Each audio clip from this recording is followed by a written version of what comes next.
それでは皆様 Thank you very much for waiting, ladies and gentlemen.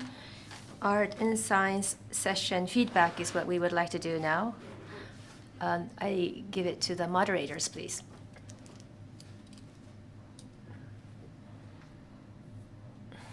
So, augmentation and symbiosis were the two areas that we discussed on. I wonder, or we were wondering if we can actually integrate both. So why don't we talk about what were discussed? Subjective views are welcome. So first, the augmented body.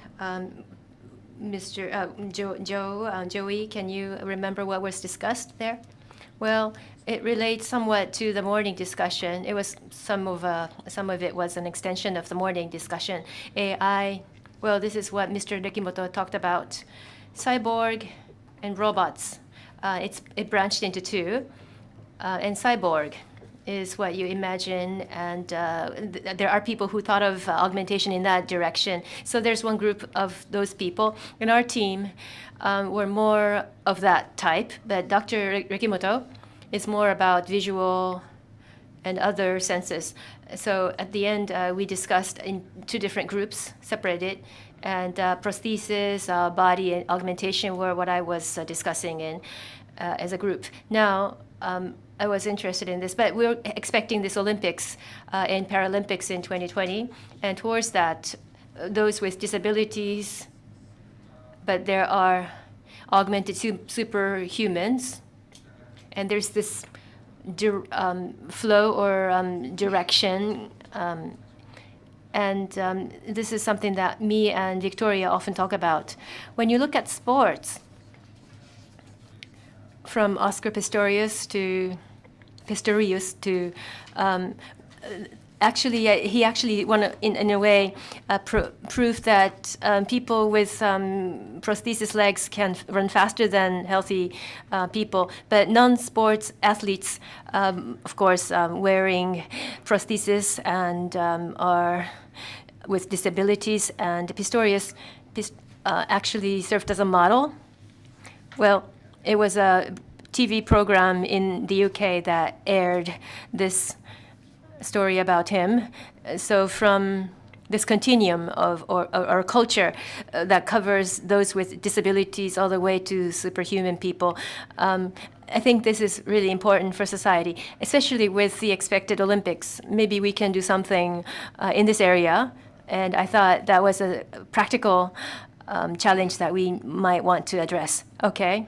After that, I went to the group with Mr. Sugimoto and Mr. Rekimoto and others, and what we discussed in that group was me versus others, humans versus technology, including robots.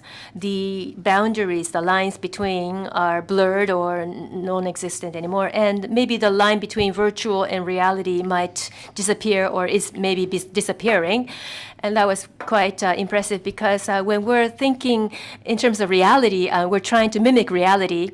And what Dr. Sugimoto mentioned, he said it should be not reality, but actuality. Shouldn't be virtual versus real, but rather actuality, because the assumption is that there will be this merging of the two, and also we will share the emotions or the feelings or the senses with other people. So it is beyond individuals. It's more about symbiotic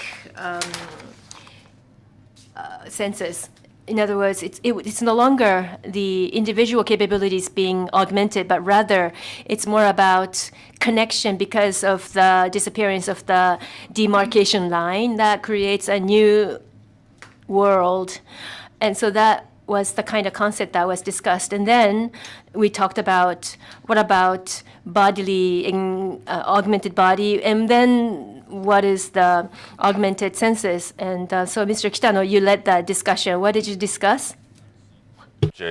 Alexei and Ochiai-san made presentations, and Kasahara-san also made the interventions. I think this is the session that was uncontrollable. Well, what was interesting for me, it was that for one thing,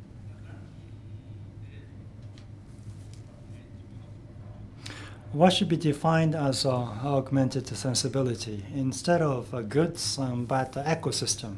Ecosystem as a whole is to be created. So the shifting in interest, and that is for one thing. And there was also a discussion about the language. Whether the language is used in order to give a thought to the process, but that is also serve as a limitation or constraint. And in the process of using language, there are some uncertainties, and that inspires something new. Therefore, language in itself serves as a focal point of discussion. Reflecting on this, starting from the primitive stage, we are going to use a language in order to extend our ability and capability. And that is for one thing. And secondly, deep learning and AI, when deep learning is to be employed, what is happening inside, for example, holographic or intuitive things that we were not able to grasp can be discovered in this AI process. So basically, all the panelists were talking about the AI-related technologies which would extend and enhance human thought. So they were all positive. And Tokui-san mentioned at the very end that the space or the precondition of any solution has to be questioned, and that's what artists had done in the past. And then we would like to move on to the next session, Symbiosis, Nanjo-san. Nanjo-san found it rather difficult to explain. Now, what was discussed in Nanjo-san's session? There was the first half and second half. The first half, in agriculture and the space, those are two areas that may look apart.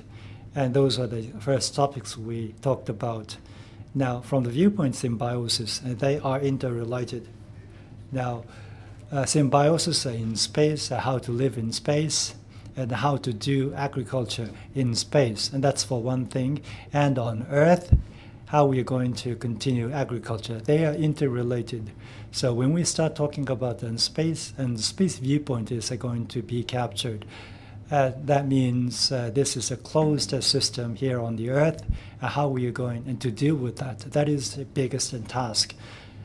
And it is easy to grasp that kind of a task on Earth.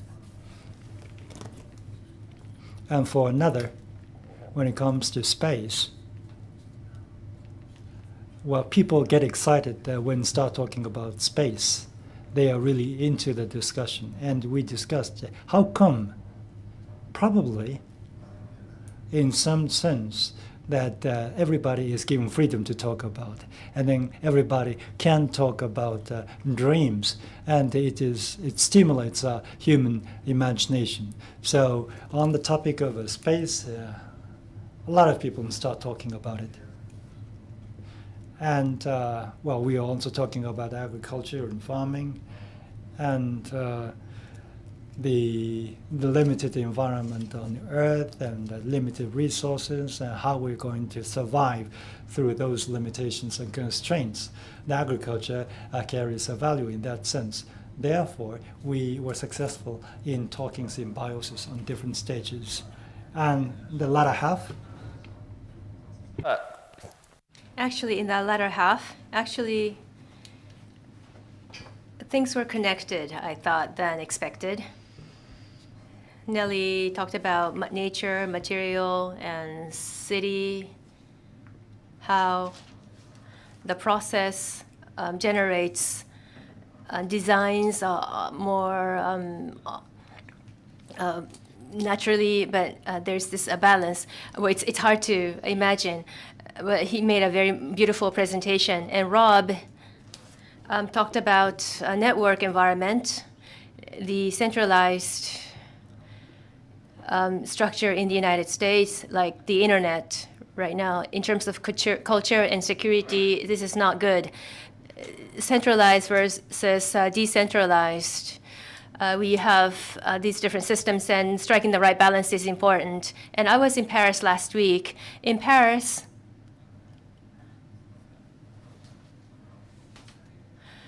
there are cafes in a walking distance. Good coffee is served. And it's a very bottom-up kind of city, well structured and designed. And this is a very naturally designed city, whereas in the United States it's not the case. And Dr. Roche showed many works of his.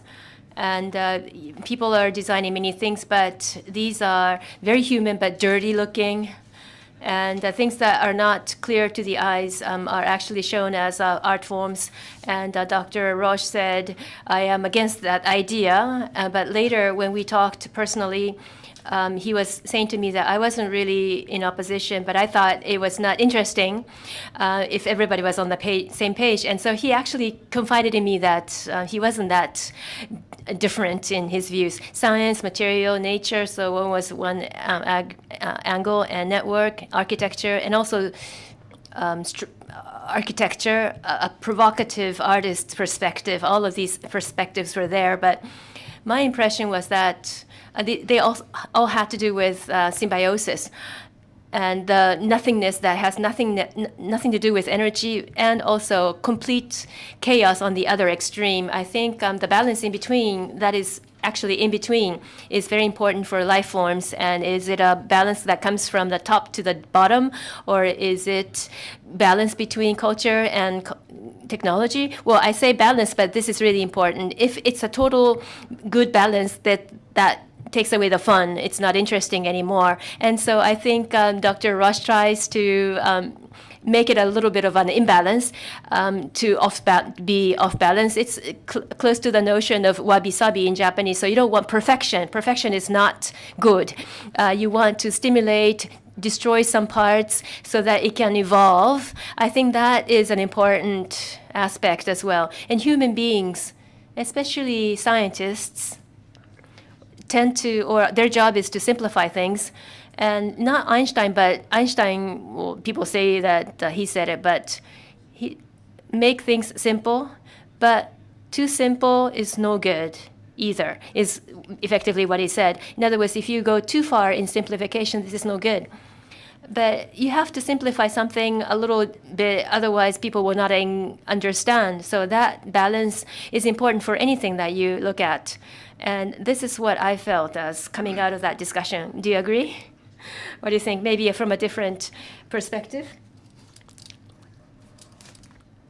This Italian artist who was very famous said something about art expression. He said, if something is too simple, then make it a little more complex. And if you get too complex or complicated, make things more simpler. And I think this is true in different contexts. Art, Francois Roche said at the end, I disagree. Yes, I wasn't really sure what he disagreed with. They might get angry at me when I say this, but Nelly's concern, or what Nelly has been trying to do, was quite close. Situationist of Geetbold. Geetbold is a theorist, and he has this concept, and it talks about the environments that creates various things. And both of the two people, Nelly and Dr. Roche, talked about that. And they also think about incorporating plants.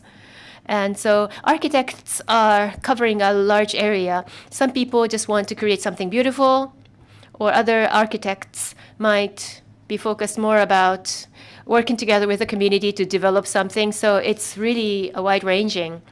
And these two that were in my group were very close with each other, or to each other. Nelly, after the group, said to me that he wanted to say something that she wanted. 後でもしなんか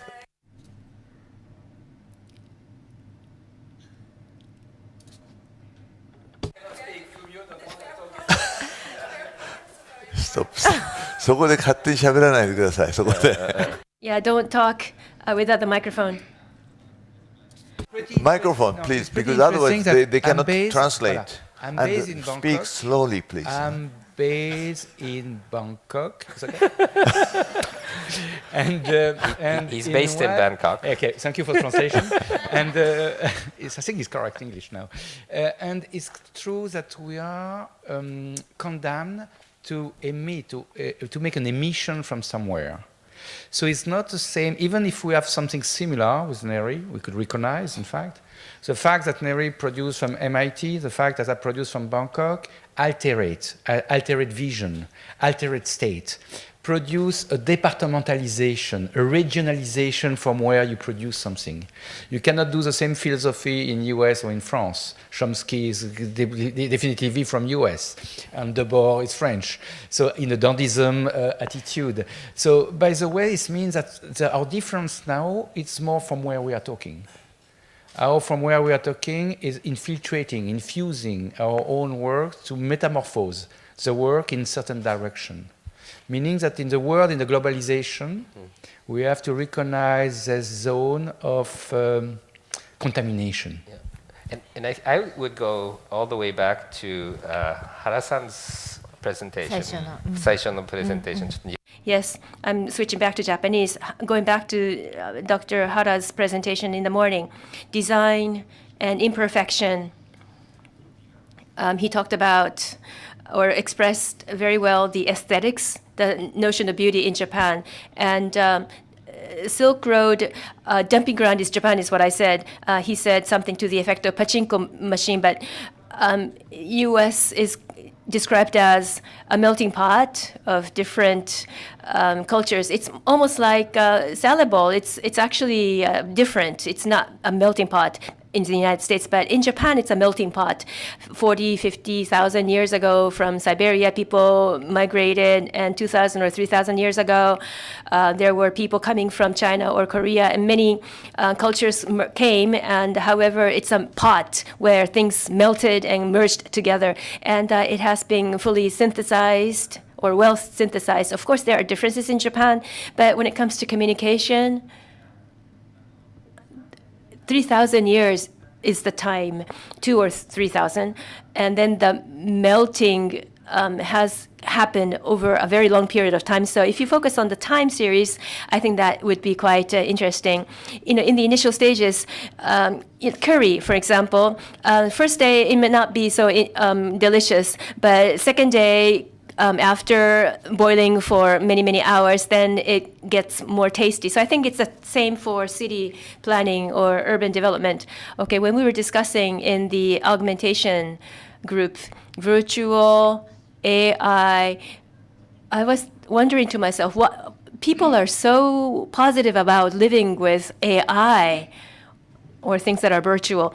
Some months ago, I was talking with the Europeans in Europe, and they would have a clear line between humans and others. And biotechnology is something that is a threat to human race, was maybe one idea that they had. But in Japan, Japanese people are good at melting or mixing things, and so Japanese can think, okay, it's okay to live together with other things.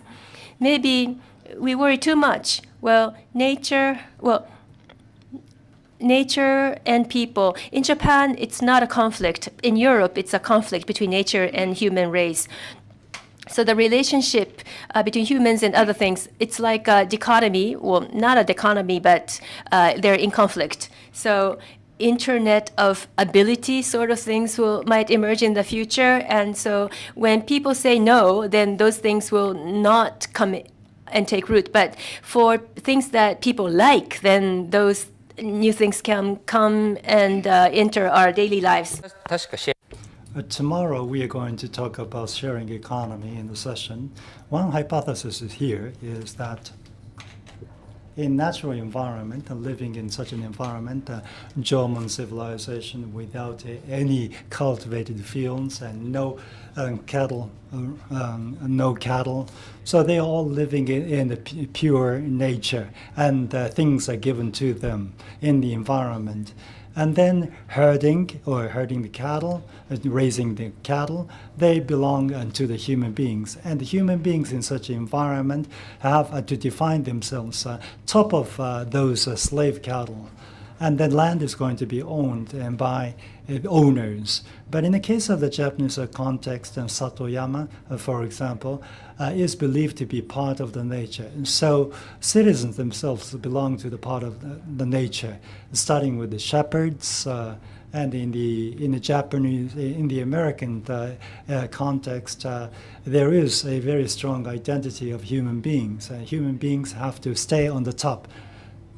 But in Japan, there are such contradictions. But within hearts, for example, the people tend to share everything. And so, for example, in the village environment, those public resources as assets are supposed to be merged or fused. For example, the cars are to be shared, the public goods are shared, in the railroad and the data that is produced by the government cannot be controlled by any specific individual, so it is supposed to be identified under the law.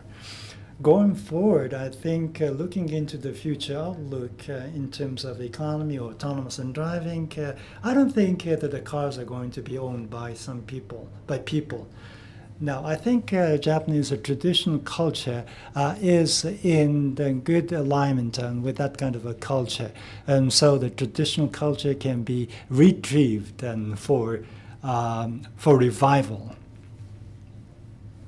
In the case of the Japanese context, I think it is relatively holistic.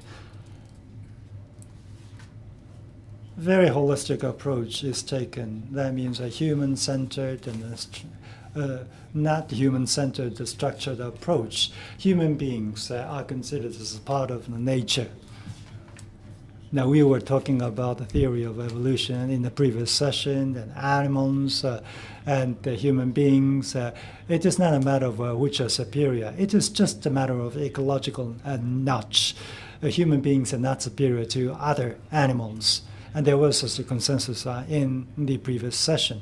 Whether that kind of concept is viable in the US and European context. And so the sharing many things in society may be something very easily adopted by the Japanese society. Did you want to say something? About Kitano-san. Or you could say something about about Francois. Yeah, if I start, I will not end, and there will be a war here. You will kill me. I will kill you. He's actually Israeli. So. I will kill you with love. No, Francois and I, we know each other for a long, long time. And I think that it's interesting how we are all saying the same in a way. And how we are repeating the same themes, I think, from different contexts. But there are certain themes that have repeated throughout the day, I think, and all of them have to do with what Rob said, with soft and hard control. And then hierarchies of soft and hard control. The positions of humans relative to the tree of life, the hierarchy of communication and connection to people versus to all things without consciousness. I think maybe one way in which it all comes together and connects that I think is very Japanese is that all that we have discussed has to do with a continuum. And I think designers, engineers, makers, creators in today's world are authors of the continuum, intervene in a continuum. And I think perhaps, I don't know, maybe not a long time ago, perhaps 5 years ago, it was all about these binary decisions. Democrats versus Republicans, material versus environment, humans versus apes, you know. And I think we are now at an age where there is no separation between, even between gender, between the healthy and the sick, between abled and disabled. What is that even? I mean, what does that mean? These are all continui, the plural of continuums, that are presented to us and upon which we apply a framework of judgment. And that's a very, I think, a very Japanese way to be. It's very, very beautiful. It's very special, very spiritual. And one, I think, that we all embrace. How do we define the continuum and how do we apply the judgment? That is almost a stylistic decision from the point of view of moral compass. But other than that, it's still a continuum. So, yeah. And one thing I'll just add, also just that we didn't talk a lot about, but is a conversation we have at Media Lab, and Danielle mentioned race. So in the US you have a lot of race issues. Francois was the first person to use the word Trump, I'll note. But we have a lot of issues, and what's interesting is we talked earlier about also, like, because in Japan, Astro Boy, Atomu, has a Japanese residence. He's viewed as a citizen of Japan, you know. And I think as we think about the future of disabilities, because some disabled people aren't viewed as human, depending on the level of their disability. Robots in the future, what are their rights? And I think one of the problems that we have as a society is we differentiate the other, we have fairness and social things. In Japan, because we're kind of homogeneous, we haven't, one good thing is we do tend to sort of incorporate some of these things, but we haven't had to face the issues of this kind of discrimination, which is a luxury of being kind of a homogeneous country. But I think the rest of the world is suffering from that. And I think as we start to have augmented humans and unaugmented humans, we have the rights of the robots. We augment animals to be as smart as humans. So I think some of these identity issues will become really important. We didn't talk about that too much today, but I think it's an important one. And for instance, the race discussion, Danielle gave me a book to read, but it's a very old discussion that starts around the beginning of religion. So.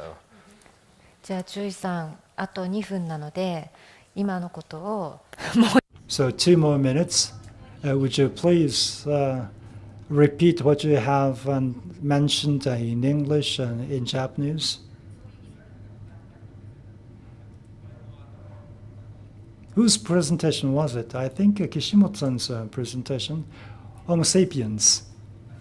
Well, was easy to understand in the past, but looking back the history of the United States, all men were created equal.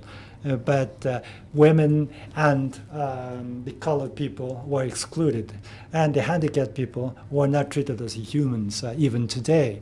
Now animals are going to be augmented, and the robots are augmented, and they are going to be internationalized, as Kitano-san mentioned in the outset. The better society. For whom? For Japanese, or for human beings, human race, or for the nature? When it comes to Shintoism, there is a respect for the nature and the environment. It is good for the environment as well, but at the same time, that in the Japanese society, there is an aspect of ignoring some specific groups of people.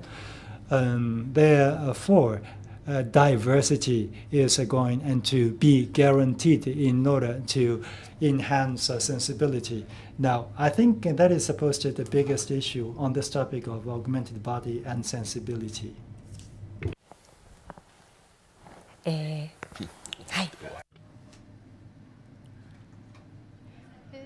I'm asked to wrap up.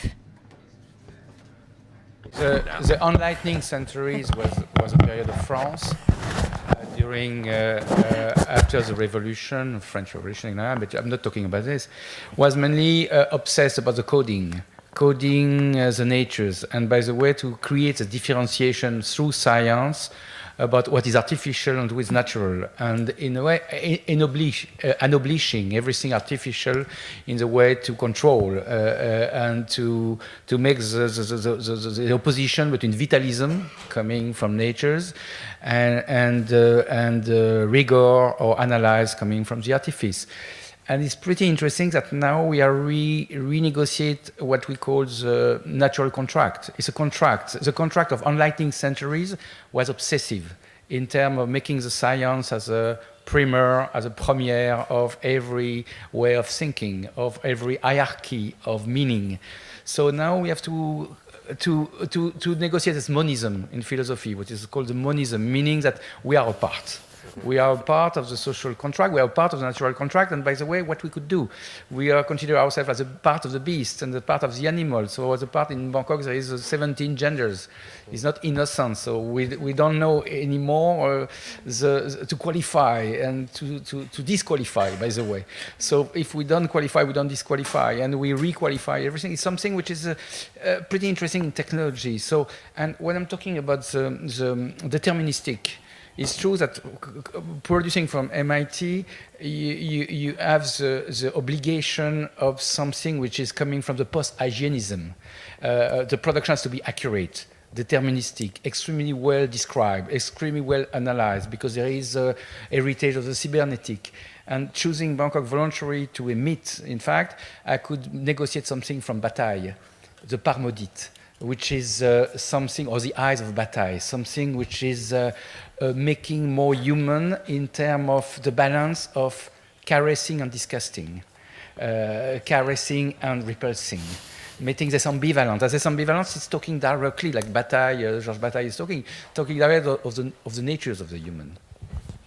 Now you have to say everything without a French accent. It's not sexy. It augments the argument, that's the point. ということで、強制っていうのは Thank you very much for two of you because you're the situation. でかつなんか強制っていう感じがしましたね。I could feel that that was really about symbiosis with a lot of diversity. It was one step before true symbiosis. Yes, I think it's time that we have to wrap up. So thank you very much. Please give another big round of applause. ありがとうございます。Thank you very much.